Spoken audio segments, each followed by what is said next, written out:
അടുത്തതായിട്ട് നമുക്ക് പഠിക്കാനുള്ള വളരെ ഇമ്പോർട്ടൻ്റ് ആയിട്ടുള്ള ടോപ്പിക്കാണ്. എക്സാമിന് എങ്ങനെയായാലും ക്വസ്റ്റ്യൻസ് വരുന്ന ടോപ്പിക്കാണ്. എന്തായാലും ക്വസ്റ്റ്യൻ വരുന്നത് നല്ല ഉറപ്പുള്ള ടോപ്പിക്കാണ്. ഇവിടെ നമ്മുടെ ഒക്കെ ഇതിൽ നമ്മുടെ കോൺഷ്യസിനപ്പുറത്ത് അല്ലെങ്കിൽ നമ്മുടെ ബോധത്തിന് വെളിയിലായിട്ട് നടക്കുന്ന ചില പ്രവർത്തനങ്ങളുണ്ട്. അതിനെ നിയന്ത്രിക്കുക എന്ന് പറയുന്നത് സ്വതന്ത്ര നാഡീവ്യവസ്ഥയാണ്.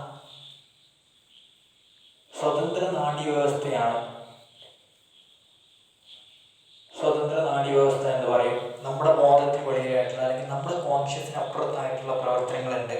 അതിനെയൊക്കെ നിയന്ത്രിക്കുന്നത് ആരാണ്? സ്വതന്ത്ര നാഡീവ്യവസ്ഥ അല്ലെങ്കിൽ ഓട്ടോണമസ് നെർവസ് സിസ്റ്റം എന്ന് പറയും. ഓട്ടോണമസ് നെർവസ് സിസ്റ്റം എന്ന് വിളിക്കും അതിനെ. എന്താണ് സ്വതന്ത്ര നാഡീവ്യവസ്ഥ അല്ലെങ്കിൽ ഓട്ടോണമസ് നെർവസ് സിസ്റ്റം? ഇവർ എവിടെയുള്ള ആളുകളാണെന്നറിയോ? നമ്മൾ നേരത്തെ പഠിച്ച പെരിഫറൽ നെർവസ് സിസ്റ്റവുമായിട്ട് ബന്ധപ്പെട്ട് കിടക്കുന്ന ആളുകളാണ്. അല്ലെങ്കിൽ പെരിഫറൽ നെർവസ് സിസ്റ്റത്തിന്റെ ഒരു ബാക്കി തന്നെയാണ് ആര്? ഓട്ടോണമസ് നെർവസ് സിസ്റ്റം അല്ലെങ്കിൽ സ്വതന്ത്ര നാഡീവ്യവസ്ഥ എന്ന് പറയുന്നത്. പക്ഷേ ഇവരുടെ ഡിഫറൻസ് എന്താണ്? അല്ലെങ്കിൽ ഇവരൊരു പ്രത്യേകമാക്കപ്പെട്ട വിഭാഗമാക്കി തിരിച്ചതിന് കാരണം എന്താണെന്ന് വെച്ച് കഴിഞ്ഞാൽ ഇവരുടെ തീരുമാനം എടുക്കുന്നതിന് ഇവർക്ക് ആരുടെയും പെർമിഷനോ ആരുടെ അനുമതി ഒന്നും വേണ്ട. ഇവർ ഒറ്റയ്ക്കായിട്ട് ചില സിറ്റുവേഷനിൽ ഇവരെന്ത് ചെയ്യും? ഒറ്റയ്ക്കായിട്ട് തീരുമാനമെടുക്കാൻ കഴിവുള്ള ആളുകളാണ്. ആരുടെ അനുമതി ഒന്നും വേണ്ട. സെറിബ്രോ അതുപോലെ ബ്രെയിനോ സുഷിനോ ഒന്നും കൺട്രോൾ ചെയ്യുന്നില്ല. ഇവരുടേതായിട്ടുള്ള തീരുമാനമെടുത്തിട്ട് ഇവരെന്ത് ചെയ്യും? ചില കാര്യങ്ങൾ ചെയ്യും. അതെന്തൊക്കെയാണെന്നുള്ളത് പഠിക്കാനുള്ളത്. ഇനി ഈ ഓട്ടോണമസ് സിസ്റ്റത്തിൽ തന്നെ അല്ലെങ്കിൽ ഈ സ്വതന്ത്ര നാഡി വ്യവസ്ഥയിൽ തന്നെ രണ്ടെണ്ണമാക്കിയിട്ടാണ് ഇവരുടെ പരിപാടികൾ നമ്മൾ വിഭജിക്കുന്നത്. രണ്ട് രീതിയിൽ ഇവരെ കാറ്റഗറൈസ് ചെയ്യുന്നുണ്ട്. ഒന്നിനെ നമ്മൾ വിളിക്കും സിമ്പതറ്റിക് എന്ന് വിളിക്കും. മറ്റതിനെ നമ്മൾ പാരാസിമ്പതറ്റിക് എന്ന് വിളിക്കും. മറ്റതിന് നമുക്ക് എന്ത് ചെയ്യും? പാരാസിമ്പതറ്റിക് എന്ന് വിളിക്കും. സിമ്പതറ്റിക് എന്തൊക്കെ പരിപാടികളാണോ ചെയ്യുന്നത് അതിന് നേരെ വിപരീതമായിരിക്കും ആരിൽ പ്രവർത്തിക്കുക? പാരാസിമ്പതറ്റിക് പ്രവർത്തിക്കുക. ഓക്കെ, അപ്പൊ എന്താണ്? ഓട്ടോണമസ് നെർവസ് സിസ്റ്റത്തിൽ തന്നെ അല്ലെങ്കിൽ സ്വന്തം നാഡീവ്യവസ്ഥയിൽ തന്നെ എവിടെ വരുന്നതാണ്? ആരുമായിട്ട് ബന്ധപ്പെട്ടാണ്? പെരിഫറലിന്റെ ഭാഗമായിട്ട് വരുന്നതാണ് ഓട്ടോണമസ് നെർവസ് സിസ്റ്റം അല്ലെങ്കിൽ സ്വന്തം നാഡീവ്യവസ്ഥ എന്ന് പറയുന്നത്. ഈ ഓട്ടോണമസ് നെർവസ് സിസ്റ്റത്തിനെ സ്വന്തം നാഡീവ്യവസ്ഥയെ നമുക്ക് രണ്ടായിട്ട് വിഭജിക്കാം. ഒന്നെന്താണ്? സിമ്പതറ്റിക് എന്ന് പറയും. മറ്റൊന്നിനെ നമുക്ക് എന്ത് ചെയ്യാം? പാരാസിമ്പതറ്റിക് എന്ന് വിളിക്കാം. ഓക്കെ, സിമ്പതറ്റിക് എന്താണോ ചെയ്യുന്നത് അതിന് നേരെ വിപരീതമായിരിക്കും എപ്പോഴും എന്ത് ചെയ്യുക? പാരാസിമ്പതറ്റിക് പ്രവർത്തിക്കുക. ഓക്കെ, ഇവര് ഈ സിമ്പതറ്റിക്കും പാരാസിമ്പതറ്റിക്കും കൂടിയിട്ട് ഏകദേശം നമ്മുടെ 9ഓളം അവയവങ്ങൾ എന്ത് ചെയ്യുന്നുണ്ട്? കൺട്രോൾ ചെയ്യുന്നുണ്ട്. ഓക്കെ, അവരെ കൺട്രോളാണ്. അവർ തീരുമാനിക്കുന്ന പോലെയാണ് കാര്യങ്ങൾ നടക്കുക. മെയിനായിട്ട് ഈ എന്തൊക്കെ സംഭവങ്ങൾ നടക്കുക എന്നുള്ളതാണ് നമ്മൾ പഠിക്കാൻ പോകുന്നത്. അല്ലെങ്കിൽ സിമ്പതറ്റിക് ആവുന്ന സമയത്ത് എന്തൊക്കെ മാറ്റങ്ങളാണ് ഉണ്ടാവുക, പാരാസിമ്പതറ്റിക് ആവുന്ന സമയത്ത് നമ്മുടെ ജീവിതത്തിൽ എന്തൊക്കെ മാറ്റങ്ങൾ ഉണ്ടാകുമ്പോൾ എന്നുള്ളത് പഠിക്കാൻ പോകുന്നത്. ഇത് വളരെ ഇമ്പോർട്ടൻ്റ് ആണ്. എക്സാമിന് എന്തായാലും ചോദിക്കുന്ന ഒരു സംഭവമാണ് സിമ്പതറ്റിക്കും പാരാസിമ്പതറ്റിക്കും. ബോക്സിലൊക്കെ തരും. എന്നിട്ട് സിമ്പതറ്റിക് എടുത്ത് എഴുതാൻ പറയും, ഈ പാരാസിമ്പതറ്റിക് എടുത്ത് എഴുതാൻ പറയും. അപ്പോൾ നിർബന്ധമായിട്ട് പഠിച്ചിരിക്കുന്ന ഒരു സംഭവമാണ്. ഓക്കെ, ഇവർ ആദ്യമായിട്ട് കൺട്രോൾ ചെയ്യുന്ന ഒരു സാധനം ഐ എന്ന് പറയും, കണ്ണാണ്. കണ്ണിലെ ഇവരെന്ത് ചെയ്യുന്നുണ്ട്? കൺട്രോൾ ചെയ്യുന്നുണ്ട്. എങ്ങനെയാ ചെയ്യാൻ നമുക്ക് സിമ്പിൾ മനസ്സിലാക്കി വെക്കണമെങ്കിൽ ഇങ്ങനെ പറയും. സിമ്പതറ്റിക് എന്ന് പറയുന്ന സംഭവം ആക്റ്റീവ് ആവുക അല്ലെങ്കിൽ ഉണ്ടാവുക എപ്പോഴാണെന്ന് അറിയാം? നമ്മൾ പേടിക്കുന്ന സമയത്താണ് സിമ്പതറ്റിക് ഉണ്ടാവുക. ആ ഒരു സമയത്ത് ഉണ്ടാകുന്ന എന്തൊക്കെ മാറ്റങ്ങളാണോ ശരീരത്തിൽ ഉണ്ടാവുക ആ മാറ്റങ്ങളൊക്കെ കൊണ്ടുവരുന്നത് ആരായിരിക്കും? ഈ സിമ്പതറ്റിക്കിന്റെ ഭാഗമായിട്ടായിരിക്കും. അല്ലെങ്കിൽ ഓട്ടോണമസ് സ്വതന്ത്ര നാഡീവ്യവസ്ഥ പ്രവർത്തിച്ചിട്ട് ഓട്ടോണമസ് നെർവസ് സിസ്റ്റം പ്രവർത്തിച്ചിട്ടായിരിക്കും ഉണ്ടാവുക. നമ്മൾ പേടിക്കുന്ന സമയത്ത് നമ്മുടെ ശരീരത്തിൽ ഉണ്ടാകുന്ന മാറ്റങ്ങളൊക്കെ ആ സമയത്ത് നമ്മൾ എന്ത് ചെയ്യും? നമ്മുടെ കണ്ണിലെ പ്യൂപ്പിള് അല്ലെങ്കിൽ കൃഷ്ണമണി എന്ത് ചെയ്യും?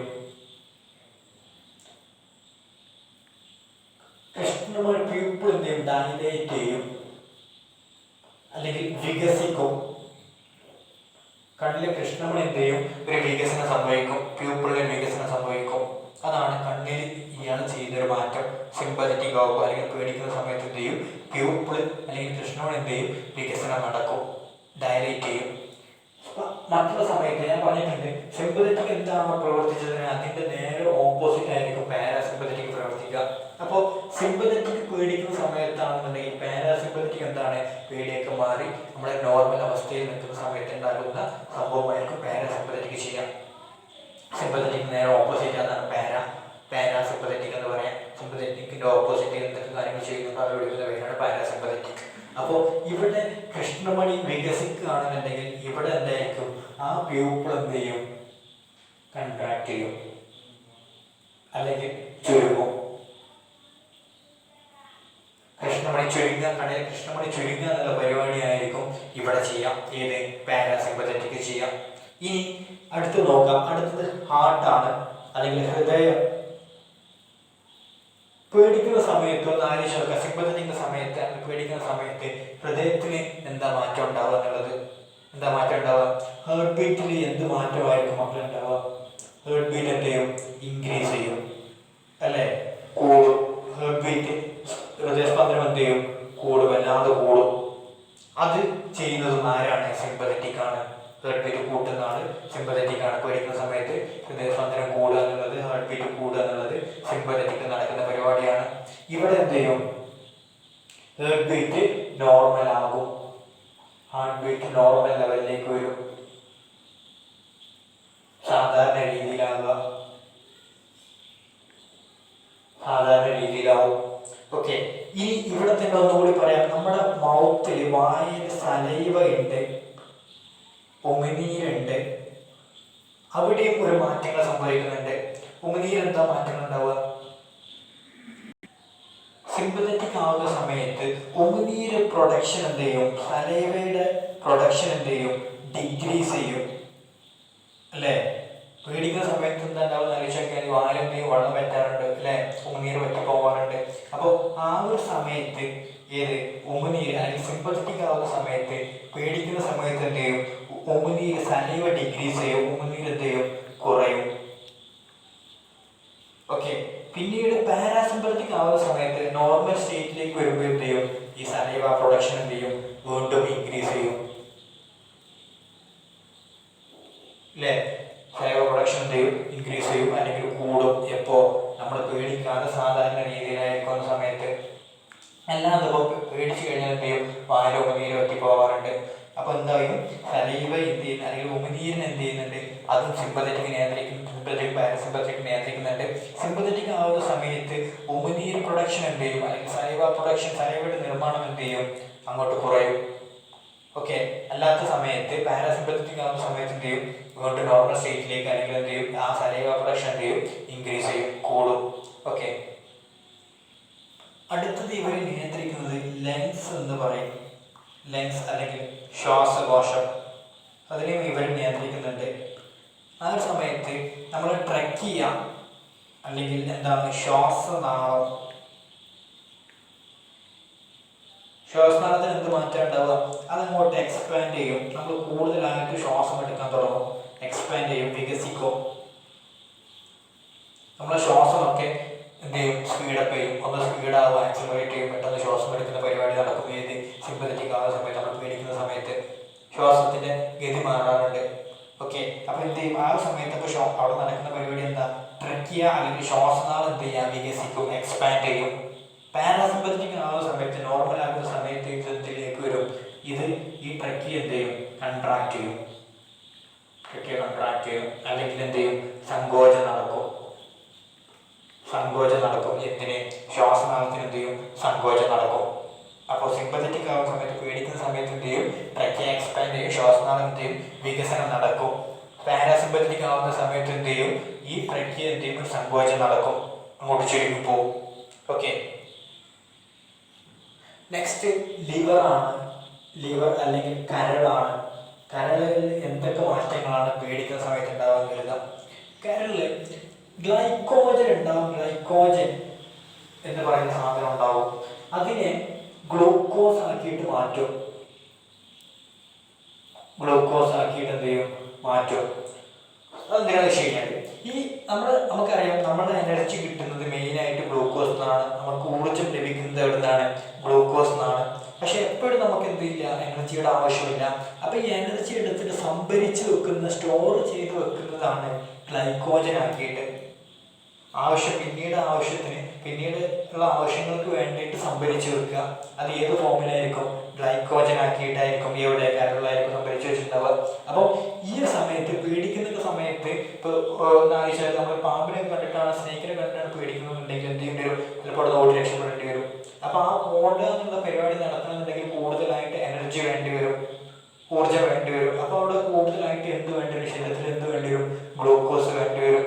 അപ്പം എന്ത് ചെയ്യണം, ഈ ഗ്ലൈക്കോജനാക്കി നമ്മൾ നേരത്തെ സംഭരിച്ച് വെച്ച സാധനത്തിനെ വീണ്ടും ഏത് ഫോമിലേക്ക് തന്നെ ആക്കണം, ഗ്ലൂക്കോസ് ആക്കിയിട്ട് തന്നെ മാറ്റി വെക്കണം. അഥവാ ഓടേണ്ടി വന്നു കഴിഞ്ഞാൽ എന്ത് വേണ്ടി വരും, ഊർജ്ജം കൂടുതലായിട്ട് വേണ്ടി വരും. അപ്പോൾ അതിന് വേണ്ടിയിട്ട് എന്ത് ചെയ്യും, ഇവിടെ സംഭരിച്ച് വെച്ച ഗ്ലൈക്കോജനെ എന്തിലേക്ക് തന്നെ മാറ്റും, ഗ്ലൂക്കോസ് ആക്കിയിട്ട് മാറ്റും. ഓക്കെ, ഇനി അതാണ് സിമ്പതറ്റിക് ചെയ്യുക, കഴിക്കുന്ന സമയത്ത് ചെയ്യുക. ഗ്ലൈക്കോജനാക്കി സംഭരിച്ച് വെച്ചിട്ടുണ്ടായിരുന്ന സാധനത്തിന് എന്ത് ചെയ്യും, ഗ്ലൂക്കോസ് തന്നെ ആക്കി മാറ്റും. ഓക്കെ, ഈ ഇവിടെ ചെയ്യുന്ന പരിപാടി, പാരാസിമ്പതറ്റിക് ചെയ്യുന്ന പരിപാടി, നമ്മൾ ആ ഗ്ലൂക്കോസ് എന്ത് ചെയ്യും, അത് ഉപയോഗിച്ചിട്ടില്ല എന്നുണ്ടെങ്കിൽ അത് കൂടുതലായിരിക്കും ഗ്ലൂക്കോസ്. അപ്പോൾ ഈ ഗ്ലൂക്കോസിനെ തിരിച്ച് വീണ്ടും സംഭരിച്ച് തന്നെ വെക്കും, എന്താക്കിയിട്ട്, ഗ്ലൈക്കോജനാക്കിയിട്ട്. ആവശ്യം വന്നിട്ടില്ലാത്ത ഗ്ലൂക്കോസിനെ, കൂടുതലായിട്ട് ഗ്ലൂക്കോസ് ശരീരത്തിന് ആവശ്യമില്ല, എനർജി എപ്പോഴാണോ വേണ്ടത്, ഊർജ്ജം കൂടുതലായിട്ട് എപ്പോഴാണോ വേണ്ടത്, അപ്പോൾ മാത്രം ഗ്ലൂക്കോസ് കൂടുതലായിട്ട് മതി. ഗ്ലൂക്കോസ് കൂടുതലായി വേണ്ടാത്തപ്പം പാരാസിമ്പതറ്റിക് എന്ന് പറയുന്നത് നോർമൽ ആയിട്ടുള്ള സ്റ്റേറ്റ് ആണ്. അപ്പം എന്ത് ചെയ്യില്ല, കൂടുതലായിട്ട് നമുക്ക് എന്ത് വേണ്ടി വരില്ല, ഗ്ലൂക്കോസ് വേണ്ടി വരില്ല.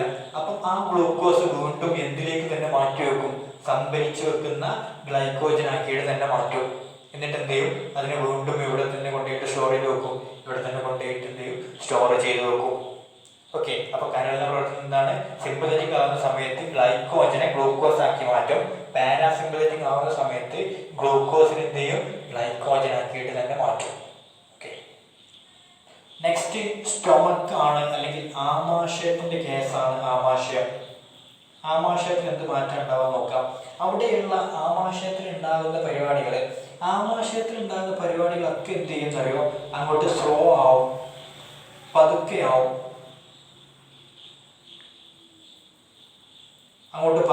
സ്ലോ ഡൗൺ ആവും. അവിടെ നടക്കുന്ന പരിപാടികളൊക്കെ, ആമാശയത്തിൽ നടക്കുന്ന ദഹന പ്രവർത്തനങ്ങളൊക്കെ എന്ത് ചെയ്യും, അങ്ങോട്ട് മന്ദീഭവിക്കും, അല്ലെങ്കിൽ എന്ത് ചെയ്യും, സ്ലോ ഡൗൺ ആവും. ഓക്കെ, പതുക്കെ ആവും. ഇവിടെ ഇപ്പോൾ സിമ്പതറ്റിക് ആവുന്ന സമയത്ത്, പേടിക്കുന്ന സമയത്ത് അവിടെ നടക്കുന്ന പരിപാടികളൊക്കെ എന്ത് ചെയ്യും, പതുക്കെ അങ്ങോട്ട് സ്പീഡ് കുറഞ്ഞിട്ട് പതുക്കെ ആവും.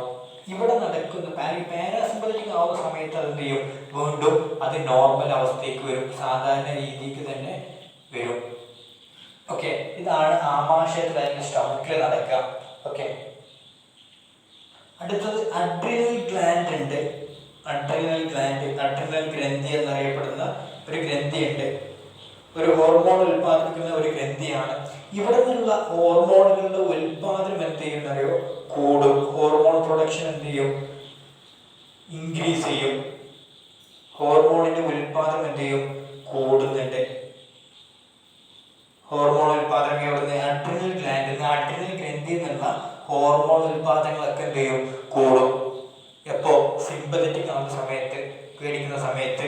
നേരെ മറിച്ചിട്ട് പാരാസിമ്പതറ്റിക് ആവുന്ന സമയത്ത് ഈ ഹോർമോൺ ഉൽപാദനം എന്ത് ചെയ്യും, ഡിക്രീസ് ചെയ്യും. ഹോർമോൺ പ്രൊഡക്ഷൻ എന്ത് ചെയ്യുന്നുണ്ട്, ഡിക്രീസ് ചെയ്യും, കുറയും. ഓക്കെ, അപ്പൊ എന്ത് ചെയ്യും, സിമ്പതറ്റിക് ആവുന്ന സമയത്ത് അഡ്രിനൽ ഗ്രന്ഥി എന്നുള്ള ഹോർമോൺ ഉൽപാദനം എന്ത് ചെയ്യുന്നുണ്ട്, ഇൻക്രീസ് ചെയ്യുന്നുണ്ട്. പാരാസിമ്പതറ്റിക് ആവുന്ന സമയത്ത് ഈ ഹോർമോൺ പ്രൊഡക്ഷൻസ് എന്ത് ചെയ്യും, ഡിക്രീസ് ചെയ്യും, കുറയും. ഓക്കെ, ഇനി ഇൻറ്റസ്റ്റൈൻ്റെ കേസാണ്. കുടല് നമ്മൾ പഠിച്ചിട്ടുണ്ട്, 9th പഠിച്ചിട്ടുണ്ട്. ഇൻറ്റസ്റ്റൈൻ ഒരു മൂവ്മെന്റ് ഉണ്ട്, അല്ലെങ്കിൽ കുടലിന്റെ ഒരു മൂവ്മെന്റ് ഉണ്ട്, ഒരു തലന്റെ ചലനം, ഒരു റിതമിക് മൂവ്മെന്റ് ഉണ്ട് എന്നൊക്കെ പറയാറുണ്ട്. അതിന്റെ പേര് നമ്മൾ പഠിച്ചിട്ടുണ്ട്, എന്താണ്, പെരിസ്റ്റാൾസിസ് എന്ന് പറയുന്ന സംഭവമുണ്ട്. പെരിസ്റ്റാൾസിസ് അല്ലെ. സിമ്പതറ്റിക് ആവുന്ന സമയത്ത് ഈ പെരിസ്റ്റാൾസിസ് എന്ത് ചെയ്യുന്നറിയോ, സ്ലോ ആവും, ഡിക്രീസ് ചെയ്യും. പെരിസ്റ്റാൾസിസ് എന്ത് ചെയ്യും, സ്ലോ ഡൗൺ ആവും, കുറയും. പെരിസ്റ്റാൾസിസ് മൂവ്മെന്റ് എന്ത് ചെയ്യും, സ്ലോ ആവും. എപ്പോ, സിമ്പതറ്റിക് ആവുന്ന സമയത്ത്. ഇവിടെ പാരാസിമ്പതറ്റിക് എന്ത് ചെയ്യും, ഈ പെരിസ്റ്റാൾസിസ് വീണ്ടും എന്ത് ചെയ്യും, വർദ്ധിക്കും, ഇൻക്രീസ് ചെയ്യും, കൂടും. എപ്പോ, പാരാസിമ്പതറ്റിക് ആവുന്ന സമയത്ത് പെരിസ്റ്റാൾസിസ് കൂടും. സിമ്പതറ്റിക് ആവുന്ന സമയത്ത് കുടലിലുള്ള പെരിസ്റ്റാൾസിസ് എന്ത് ചെയ്യും, കുറയും. ഓക്കെ, അടുത്തത് യൂറിനറി ബ്ലാഡർ ആണ്. യൂറിനറി ബ്ലാഡർ അല്ലെങ്കിൽ മൂത്രാശയം എന്ന് പറയാം. ഇവിടെ നടക്കുന്നത്, ഇവിടെ ഈ സമയത്ത് ഈ ഒരു ബ്ലാഡർ, മൂത്രനാളി എന്ത് ചെയ്യും, മൂത്രനാളി എന്നാണ് പറയാം. ഇവിടെയുള്ള മസിലുകൾ പേശികൾ ഇവിടെ യൂറിനറി ബ്ലാഡറിന്റെ മസിലുകൾ എന്ത് ചെയ്യും? പൂർവ്വസ്ഥിതിയിലാവും, നോർമൽ സ്റ്റേറ്റിലാവും.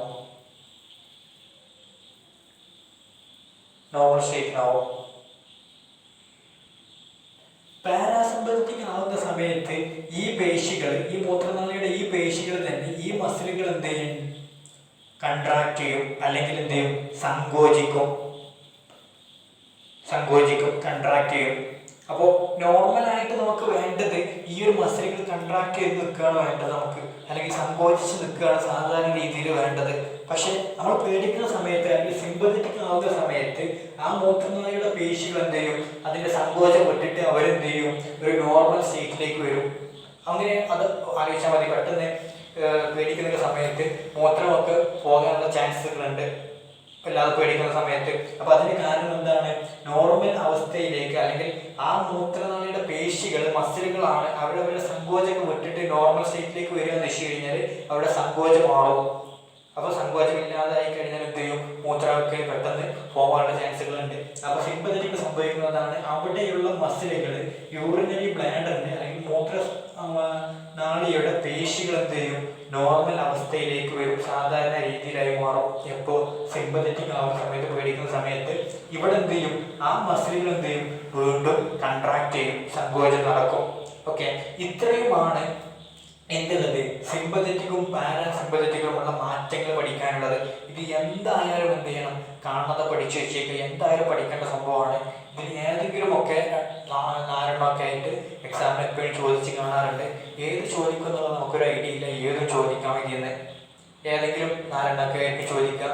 അപ്പോൾ എന്തായാലും പഠിച്ചു വെക്കുന്നത് നിർബന്ധമാണ്. ഏതെങ്കിലും ഒന്ന് പഠിച്ചു വെച്ചാൽ മതി. സിമ്പത്തറ്റിക് മുഴുവൻ കാണാൻ ഫുള്ള് പഠിച്ചു വെച്ച് കഴിഞ്ഞാൽ എന്ത് ചെയ്യും? പാരാസിമ്പത്തറ്റിക് ഓട്ടോമാറ്റിക് ആയിട്ട് കിട്ടും. അപ്പോൾ പഠിച്ചു വെക്കുക, നിർബന്ധമായിട്ടും മുഴുവൻ പഠിച്ചു വെച്ചേക്കുക. ഓക്കെ, ഇനി നമുക്ക് പഠിക്കാനുള്ളത് ചില ഡിസീസുകളുണ്ട്, ചില കണ്ടീഷനുകൾ അല്ലെങ്കിൽ ഡിസീസുകളൊക്കെ. എന്തൊക്കെയാണത് എന്നുള്ളതാണ്. ആരെ ബാധിക്കുന്ന? നമ്മുടെ നാഡീ വ്യവസ്ഥയെ അല്ലെങ്കിൽ നെർവസ് സിസ്റ്റത്തിനെ ബാധിക്കുന്ന ചില കണ്ടീഷനുകൾ അല്ലെങ്കിൽ ചില രോഗങ്ങൾ, ഡിസീസുകൾ, അതെന്തൊക്കെയാണെന്നുള്ളതാണ് ഇനി നമ്മൾ പഠിക്കാൻ പോകുന്നത്. ഓക്കെ, അതിൽ ഒന്നാമത്തതാണ് അൽഷിമേഴ്സ്. കേട്ടിട്ടുണ്ടാവും അൽഷിമേഴ്സ് എന്ന് പറയുന്ന അസുഖം. എന്താണ് അൽഷിമേഴ്സ്? എങ്ങനെയാണ് അൽഷിമേഴ്സ് സംഭവിക്കുക? അൽഷിമേഴ്സ് സംഭവിച്ചു കഴിഞ്ഞാൽ എന്തൊക്കെയാണ് ഉണ്ടാവുക? അതാണ് ഒന്നാമതായിട്ട് നമ്മൾ പഠിക്കുന്നത്. അൽഷിമേഴ്സ് ആണ് നമ്മുടെ ബ്രെയിനിൽ തന്നെ നമ്മുടെ ബ്രെയിനിലെ ചില സംഭവങ്ങൾ, ചില ഭാഗത്ത് എന്ത് ചെയ്യാം? ഒരു ഇൻസൊലബിൾ പ്രോട്ടീൻ വന്നിട്ട് അടിഞ്ഞുകൂടും. അനേകമായിട്ടുള്ള പ്രോട്ടീനുകൾ അല്ലെങ്കിൽ ലയിച്ചു പോകാത്ത പ്രോട്ടീനുകൾ, എവിടെയും ലയിക്കാത്ത അനേകമായിട്ടുള്ള ഇൻസൊലബിൾ ആയിട്ടുള്ള പ്രോട്ടീനുകൾ വന്നിട്ട് എന്ത് ചെയ്യും? അടിഞ്ഞുകൂടും. എവിടെ? ബ്രെയിനിൽ. അവിടെ അത് അടിഞ്ഞുകൂടുന്നതിന്റെ ഭാഗമായിട്ട് ഉണ്ടാകുന്നത് അസുഖമാണ് അൽഷിമേഴ്സ് എന്ന് പറയുന്നത്. ഇതുണ്ടായി കഴിഞ്ഞാൽ അതിന്റെ ബാക്കിയായിട്ട് നമുക്ക് എന്ത് ചെയ്യും? ലോസ് ഓഫ് മെമ്മറി, നമ്മുടെ ഓർമ്മകൾ എന്ത് ചെയ്യും? നഷ്ടപ്പെടും.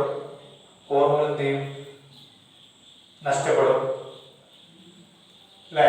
സിനിമയിലൊക്കെ കണ്ടിട്ടുണ്ടാകും അൽഷിമേഴ്സ് ബാധിച്ച ആളുകൾ, അവർക്ക് പഴയ കാര്യങ്ങളൊന്നും എന്തുണ്ടാവില്ല, ഓർമ്മ ഉണ്ടാവില്ല. മെമ്മറീസ് എന്ത് ചെയ്യും? നഷ്ടപ്പെടും. നമ്മുടെ റിലേറ്റീവ്സിനെ തന്നെ എന്ത് ചെയ്യാൻ പറ്റൂല? തിരിച്ചറിയാൻ പറ്റൂല, ഐഡന്റിഫൈ ചെയ്യാൻ പറ്റൂല,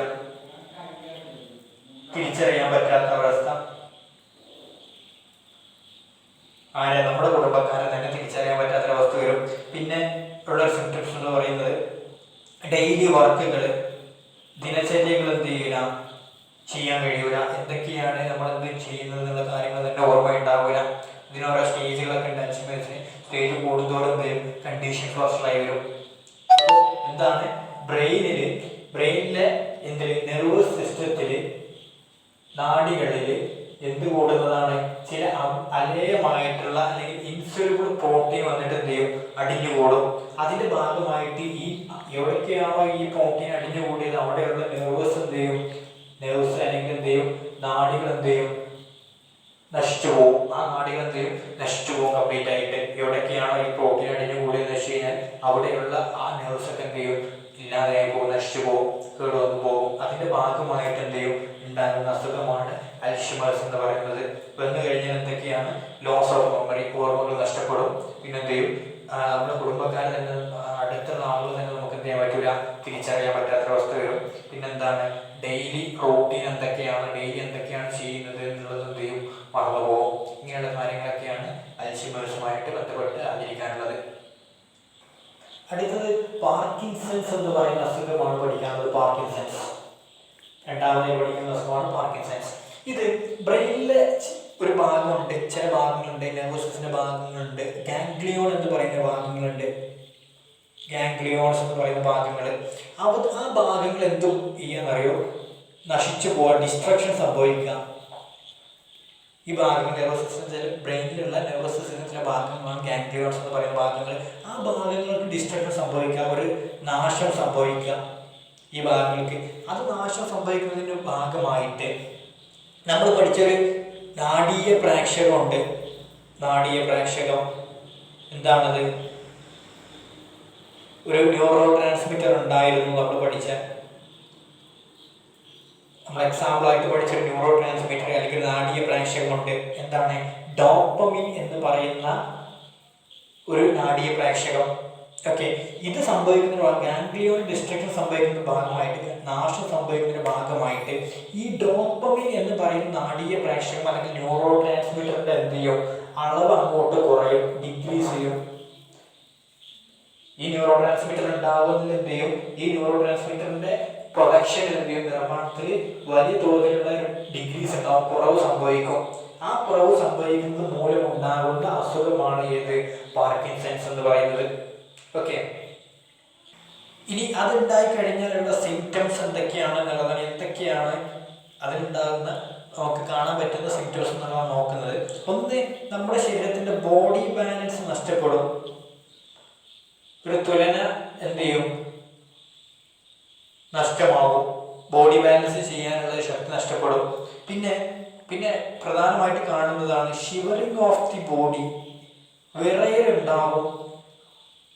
പാർക്കിൻസൺസ് എന്ന് പറയുന്ന അസുഖമുള്ള ആളുകൾക്ക് വിറയലുണ്ടാകുമ്പോൾ ശ്രദ്ധിച്ചാൽ മതി. നമ്മുടെയൊക്കെ വീട്ടിൽ പ്രായമായ ആളുകൾ ഉണ്ടെന്നുണ്ടെങ്കിൽ ഈ സംഭവം കാണുന്നതാണ്. ഏത്? പാർക്കിൻസൺസ് എന്ന് പറയുന്ന അസുഖം. കയ്യിനൊക്കെ നല്ല വിറയലുണ്ടാവും. കയ്യിനൊക്കെ ആളുകൾക്ക് എന്ത് ചെയ്യും? വിറയൽ സംഭവിക്കും. അവർക്കൊരു പെന്നോ അല്ലെങ്കിൽ എന്തെങ്കിലും സാധനം കറക്റ്റായിട്ട് പിടിക്കാൻ കഴിയില്ല.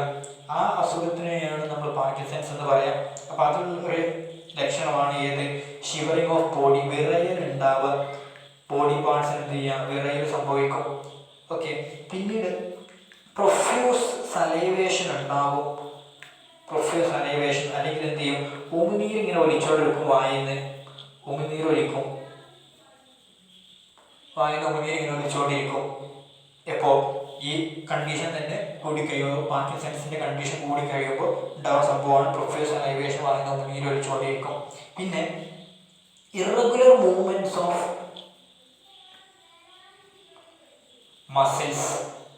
മസിൽസിന്റെ മൂവ്മെന്റ്സ് ഒന്നും നമുക്ക് കൺട്രോൾ ചെയ്യാൻ പറ്റില്ല. നമ്മളെ കൺട്രോളിൽ കിട്ടൂല. അവർക്ക് അവർ തോന്നിയ മാതിരിയായിരിക്കും പിന്നീട് മൂവ്മെന്റ് ചെയ്യാൻ. നമ്മളെ കൺട്രോളിൽ നിൽക്കൂല മസിലുകളൊന്നും. അങ്ങനെയാണ് സംഭവിക്കുക. ഇത്രയുമാണ് ഇതിനുള്ള സിംപ്റ്റംസ്. ഒന്നെന്താണ്? ബോഡിയുടെ ത്വരണനില നഷ്ടപ്പെടും, ബോഡി ബാലൻസ് നഷ്ടപ്പെടും, ഷിവറിങ് ഓഫ് ബോഡി അല്ലെങ്കിൽ ശരീരഭാഗങ്ങൾക്ക് എന്ത് ചെയ്യും? വിറയൽ സംഭവിക്കും. കൈയിനോ കാലിനൊക്കെ എന്ത് ചെയ്യും? വിറയൽ സംഭവിക്കാം. പ്രൊഫ്യൂസ് സലൈവേഷൻ, വായിന്ന് ഉമിനീർ ഒലിച്ചുകൊണ്ടിരിക്കുക. പിന്നെ അതല്ലാതെ നമ്മുടെ മസിലുകളുടെ, പേശികളുടെ ഒരു റെഗുലർ ആയിട്ടുള്ള മൂവ്മെന്റ് എന്ത് ചെയ്യും? നഷ്ടപ്പെടും. ഓക്കെ, ഇത്രയുമാണ് പാർക്കിൻസൺസിനെ കുറിച്ച് പറഞ്ഞിരിക്കാനുള്ളത്. മൂന്നാമതായിട്ട് പഠിക്കാനുള്ളത് എപ്പിലെപ്സി എന്ന് പറയുന്ന അസുഖമാണ്. അല്ലെങ്കിൽ നമ്മൾ അപസ്മാരം എന്നൊക്കെ പറയാറുണ്ട് മലയാളത്തിൽ. അപസ്മാരം എന്ന് പറയുന്ന അസുഖം, അതിനെ കുറിച്ചാണ് പഠിക്കാനുള്ളത്. ഇതെന്തുകൊണ്ട് ഉണ്ടാകുമെന്ന് വെച്ച് കഴിഞ്ഞാൽ കണ്ടിന്യൂസ് ആയിട്ടുള്ള ഇറഗുലർ ഇമ്പൾസുകൾ ഉണ്ടാവുക, ഇലക്ട്രിക് ഇമ്പൾസുകൾ ഉണ്ടാവുക. എവിടേക്ക്? ബ്രെയിനിക്ക് കണ്ടിന്യൂസ് ആയിട്ടുള്ള ഒരു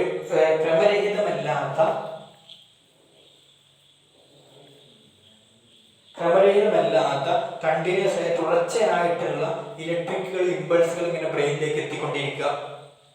അപ്പോൾ ഉണ്ടാകുന്ന സംഭവമാണ് ഏത്? എപ്പിലെപ്സി അല്ലെങ്കിൽ അപസ്മാരം എന്ന് പറയാം. കണ്ടിന്യൂസ് ആയിട്ട് തുടർച്ചയായിട്ട് ക്രമരഹിതമല്ലാത്ത എന്ത് ചെയ്യാം? ഇലക്ട്രിക് ഇമ്പൾസുകൾ ഇങ്ങനെ എത്തിക്കൊണ്ടിരിക്കുക, തുടർച്ചയായിട്ട് എത്തുക. അപ്പോൾ ഉണ്ടാകുന്ന ഒരു അസുഖത്തിന്, അങ്ങനെ ഉണ്ടാകുന്ന അസുഖത്തിന് വിളിക്കുന്ന പേരാണ് എപ്പിലെപ്സി അല്ലെങ്കിൽ അപസ്മാരം എന്ന് പറയാം. ഇത് ഉണ്ടായി കഴിഞ്ഞാൽ എന്തൊക്കെ സംഭവിക്കുന്നുള്ളതാണ് ഇനി നോക്കാനുള്ള സിംറ്റംസ് എന്തൊക്കെയാണെന്നുള്ളത്. ഇതിന് വായിൽ നിന്നിട്ട് എന്ത് ചെയ്യും, നിറയെ പതയൊക്കെ ഉണ്ടാവാറുണ്ട്. അതാണ് ഒന്നാമത്തെ സംഭവം. നിറയെ പതയും എന്തുണ്ടാവും, ഫോർത്തി ഡിസ്ചാർജ് എന്ന് പറയാം. ഓക്കെ, വായിൽ നിന്നിട്ട് എന്ത് ചെയ്യും, നിറയെ പതയും ഉണ്ടാവും. അതുപോലെ പല്ലുകൾ കടിച്ചു പിടിക്കും. പല്ലുകൾ എന്ത് ചെയ്യും, ശക്തിയായിട്ട് കടിക്കും. പല്ല് കടിക്കുക, അല്ലെങ്കിൽ എന്താണ് ക്ലഞ്ചിങ് ഓഫ് ടീത്ത് എന്ന് പറയും ഇംഗ്ലീഷിൽ. ക്ലഞ്ചിങ് ഓഫ് ടീത്ത് അല്ലെങ്കിൽ പല്ല് കടിച്ചു പിടിക്കുക. അപ്പൊ ഒന്നാമത്തെ എന്താണ്, ഫോർത്തി ഡിസ്ചാർജ് എന്ന് പറയും. അതുപോലെ വായിൽ നിറയും പതയും വരിക, ഫോർത്തി ഡിസ്ചാർജ് ഫ്രം മൗത്ത്. വായിൽ എന്ത് ചെയ്യുക, നിറയും പതയും വരിക. പിന്നെ എന്താണ് ക്ലഞ്ചിങ് ഓഫ് ടീത്ത്, പല്ല് കടിക്കുക, പല്ല് കടിച്ചു പിടിക്കും. അത് കഴിഞ്ഞു കഴിഞ്ഞാൽ ബോധം നഷ്ടപ്പെടുക, ബോധം നഷ്ടമാവുക, അൺകോൺഷ്യസ്നെസ്.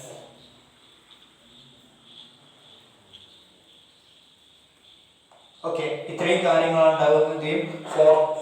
വായിൽ നിറയും പതയും വരും, ഫോർത്തി ഡിസ്ചാർജ് ഫ്രം മൗത്ത്, വായിൽ നിറയും പതയും വരിക. ക്ലഞ്ചിങ് ഓഫ് ടീത്ത്, വായിൽ പല്ലുകൾ എന്ത് ചെയ്യും, കടിച്ചു പിടിക്കും. ആ സമയത്ത് നമ്മൾ എന്ത് ചെയ്യും, നമ്മൾ കാണാറുണ്ട് പല്ലുകൾ കടിച്ചു പിടിക്കാതിരിക്കാനൊക്കെ, അല്ലെങ്കിൽ അപസ്മാരം ആളുകളൊക്കെ എന്ത് ചെയ്യാറുണ്ട്, വായ തുറന്നു വെച്ചിട്ട് അവർക്ക് വേറെ എന്തെങ്കിലും വെച്ചു കൊടുക്കും, പല്ല് കടിച്ച് പൊട്ടിക്കാതിരിക്കാനൊക്കെ വേണ്ടിയിട്ട്. അത്രയും ശക്തിയായിട്ട് അവരെന്ത് ചെയ്യും, ആ സമയത്ത് ടീത്ത് തമ്മിൽ എന്ത് ചെയ്യും, കടിക്കും. ഓക്കെ, അത് കഴിഞ്ഞിട്ടുള്ളതാണ്. പിന്നീട് അത് കുറച്ചും കൂടി ആയി കഴിഞ്ഞാൽ എന്ത് ചെയ്യും, അവർക്ക് ബോധം നഷ്ടപ്പെടുക.